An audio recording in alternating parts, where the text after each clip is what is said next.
أنا من أقلية تركمانية، باخذ مكاني بين صفوف اليبجة.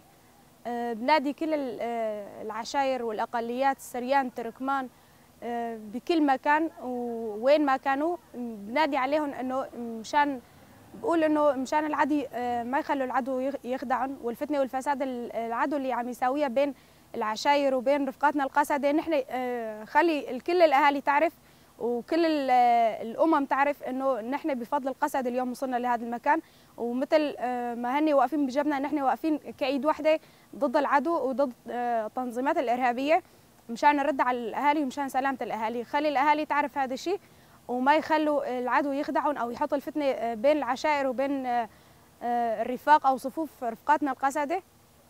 نحن مثل ما يعرفوا اليوم واقفين بصف واحد وبنفس الجبهات وعم ندافع، عم نحارب كلياتهم مشان الأهالي، مشان ما نخلي العدو الأمن والاستقرار اللي بفضل رفقاتنا القسدة وصلنا لهذا اليوم، ما نخلي هذا الشيء يتكرر ويرجع يعيشوا بنفس الخوف اللي عاشوه من قبل على أيام تنظيم داعش، أو يخلوا المجازر اللي صارت قبل ترجع تصير من جديد.